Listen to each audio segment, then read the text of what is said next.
Hello and welcome back. In this video we will be moving on to the next section, and the next section that we'll cover is going to be on the law of sines. So up till this point, we've really focused on right-angled triangles. Right-angled triangle being one with a right angle in it, and there's a few facts that we know about right-angled triangles. So for instance, we know that a squared plus b squared is equal to c squared. And we have some nice definitions for sines, cosines, and tangents of some of these angles. So for instance, the sine of A is going to be the opposite over the hypotenuse, so it's going to be A divided by C. Cosine of A is going to be B divided by C. Tangent of A is A divided by B. So far, you know, this is familiar stuff. However, what happens if we look at triangles that are not at that don't have right angles in them? So maybe they have an angle that is obtuse, or maybe they're an acute triangle. But still the question remains, what can we say about these? And the tricks that we'll use here are going to be to turn things into right angles. So for instance, over here, I can draw a line straight down and a line extending this edge straight across, and we will get a right angle. I can do the same thing over here, and I can make a right angle. This line that extends straight up is basically connecting, so I have the triangle lying flat against, let's say, just resting on the ground, and I draw a line straight from the highest point of the triangle straight down. This will form a right angle. So we'll call this length H. And I want to focus on this triangle over here for just a second, because we can say a few things about this. So for instance, if I look at the angle A, I can see that the sine of A, I have a right angle triangle in here, which when I look at, I can take the opposite, which is going to be H, divided by the hypotenuse, which happens to be C. So this means that I can actually solve for H. I can know how tall my triangle is. This is going to be H, if I multiply both sides by C, this is just C times sine of A. Okay, so that's nice. But there's no reason that I had to pick A. I could have also picked C. So for instance, the sine of the angle C, I'm now looking at this right angled triangle over here. And again, the sine of C is the opposite, which happens to be H in this situation, divided by the hypotenuse of this little triangle, which is A. And this says that H is going to be equal to multiplied both sides by A times the sine of C. Well, now we're starting to cook. Because what I can do is, well, both of these should be equal to one another because they're both the height of this triangle. So C times sine of A is equal to A times sine of C. And the trick I'll use is I'll divide both sides by sine of A and divide both sides by the sine of C. And our formula that we get is going to be C divided by the sine of C. So C here is the side length, little c is the side length, capital C is this angle in here. This is going to be equal to A divided by the sine of the angle A. So again, here's our angle A, capital A, and here's the side length, little a. So we have a relationship that relates the side lengths to the angles across from them. And in fact, all the same work can be done for the obtuse triangle over here, and there's nothing special with drawing the height of the triangle like this. I could have also, for instance, drawn the height of the triangle in this way to this line over here. And one of the reasons that I bring that up is that there's nothing special about the relationship between A and C. In fact, we can say the following. The law of sines says that A divided by the sine of A is equal to B divided by the sine of B, which is equal to C divided by the sine of C.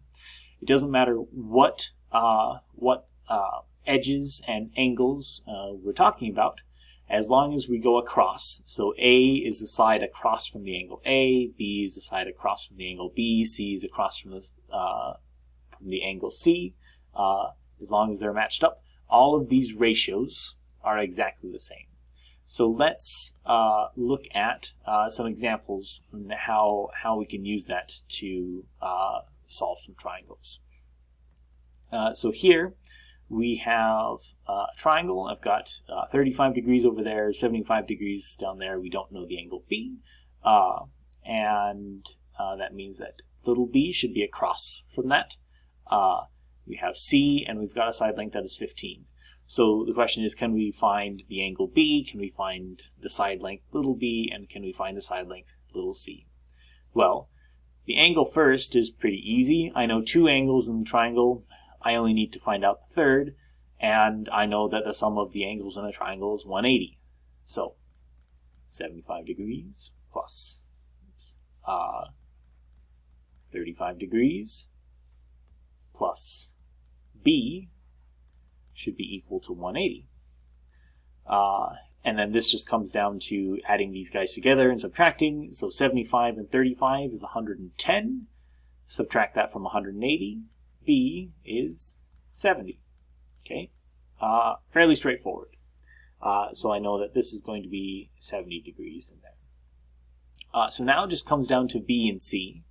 And luckily, we've got the law of sines. So for instance, I know that 15 divided by the sine of 35, again, I'm matching them up across from one another. 15 divided by the sine of 35 is going to be equal to C divided by the sine of 75. And this is going to be equal to B divided by the sine of 70. And here I can solve for C. So for instance, if I just look at these first two right here, I can see that C, I can solve for C by multiplying both sides by sine of 75. C is just going to be 15 divided by the sine of 35 times the sine of 75. And then I would be able to plug this into a calculator and get this. So let me do that here. So I'll use Desmos. So I'll take 15 divided by sine of 35 times sine of 75. So 15 divided by sine of 35, close my parenthesis, times sine of 75.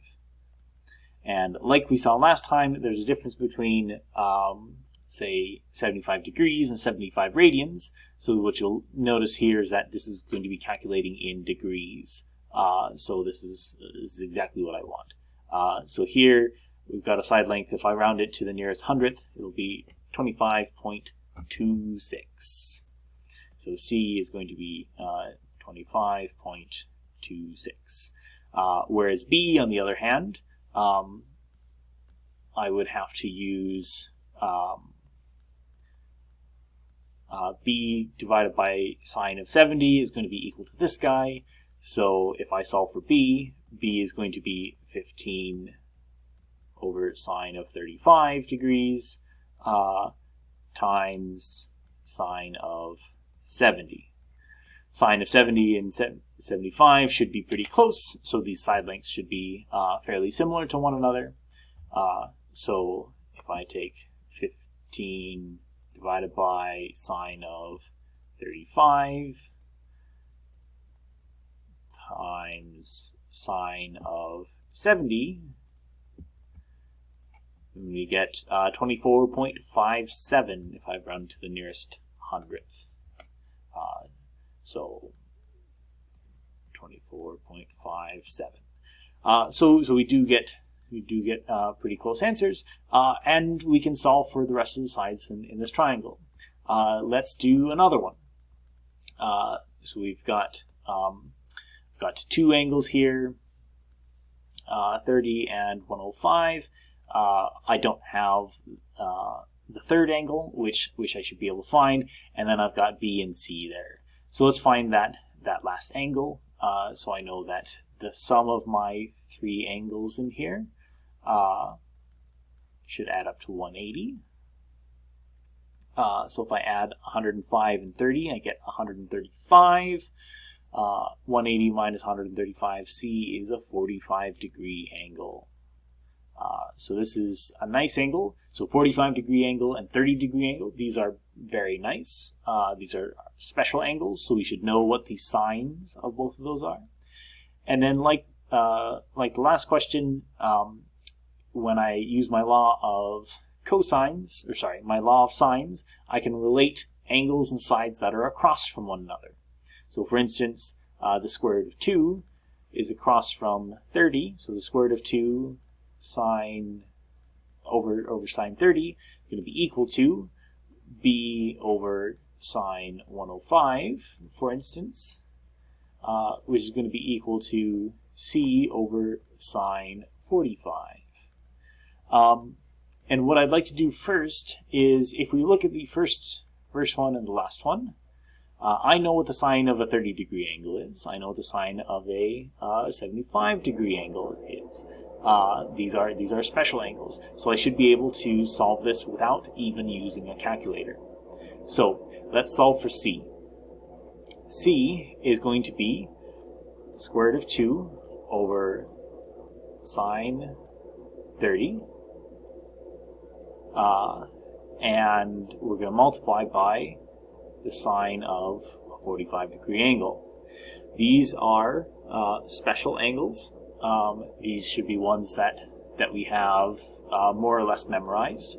So sine of a 30-degree angle, if we think carefully about this, this is going to be 1/2, and the sine of a 45-degree angle is going to be the square root of 2 over 2. So what happens when we multiply these guys? Well, if we multiply the tops of the fractions, square root of 2 times the square root of 2 is 2. Multiply the bottom of the fraction, 1/2 times 2 is going to be 1. So C here is just going to be 2, which is just a nice happy coincidence. If we were to solve for B, B has a sine of 105 degrees, which I don't know offhand, so I just have to use a calculator. But I would solve it in exactly the same way that I would in any other situation. So B is just going to be the square root of 2 over sine 30 times sine 105. Running out of space here. So I would just have to plug this into our calculator. So we've got the square root of 2 divided by sine of a 30-degree angle times the sine of 105 degrees, and we get 2.73.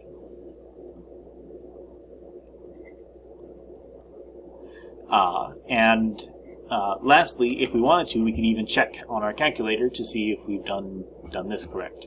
So this would be the square root of 2 divided by sine of 30 times the sine of a 45-degree angle, and lo and behold, it's exactly what we thought it was. So this is just a brief introduction to law of sines, and I will do a couple more examples in another video.